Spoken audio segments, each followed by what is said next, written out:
सवाल मेरा बस इतना सा है कि क्या अगर एक औरत किसी व्यक्ति को, चाहे वो उसका हस्बैंड ही क्यों ना हो, अगर किसी चीज के लिए मना कर रही है कि वो आपके साथ नहीं रहना चाहती बिकॉज ऑफ द रीजंस जो कि साफ साफ है, प्रताड़ना हुई है, पहले सब कुछ हुआ है, सब जानते हैं, तो क्या एक औरत को समय लेने का अधिकार नहीं है?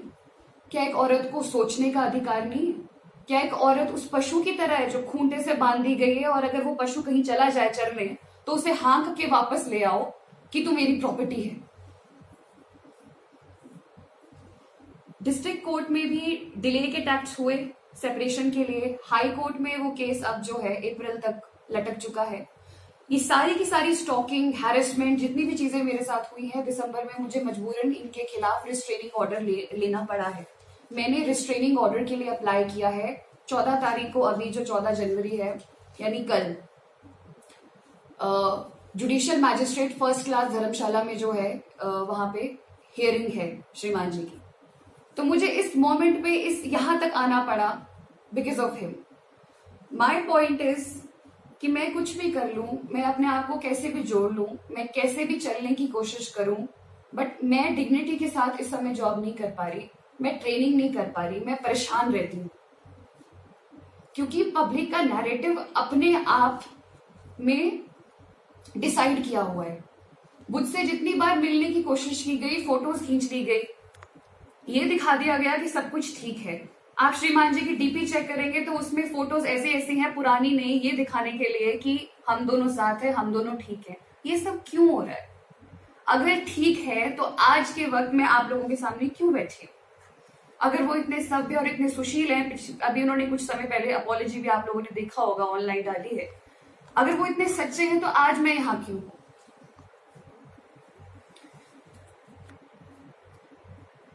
मेरा आज का पॉइंट यहाँ पे आने का सिर्फ इतना सा है, मैं ऑनरेबल सीएम साहब को रिक्वेस्ट करती हूँ, मैं honourable prime minister of the country को अपील करती हूँ कि सर, आप लोगों का नारा है Beti Bachao Beti Padhao.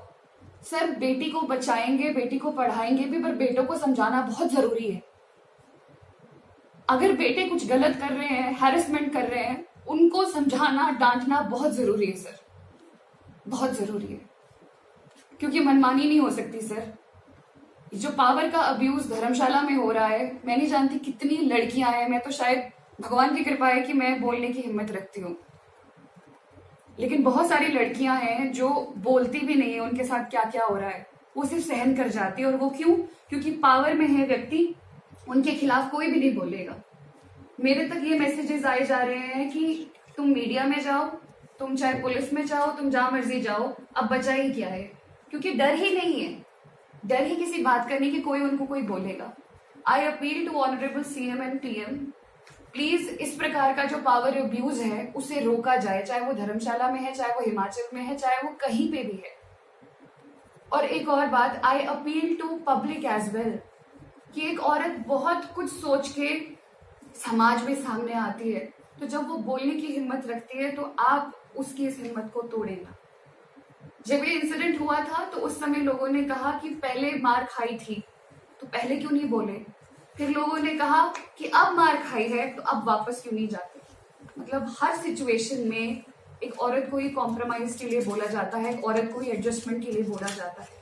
But repeating my self again, ये स्टोरी औरत पुरुष की लड़ाई की नहीं है सर, ये गलत को गलत बोलने की है, नीति और अनीति की है।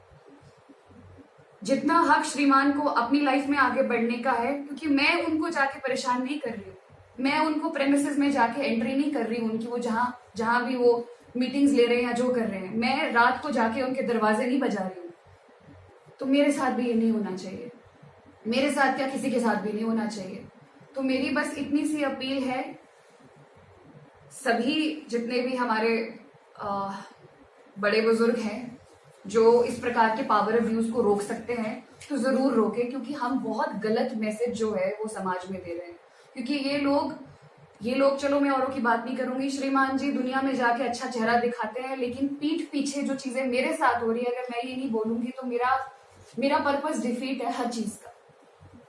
और जहां तक बात है कोर्ट की, तो कोर्ट में ठीक है चीजें चल जा रही हैं, जैसे डिस्ट्रिक्ट कोर्ट में जो है फैसला मेरे लिए आ रहा था, वैसे ही मैं जानती हूँ देर सवेर हाई कोर्ट में भी आएगा।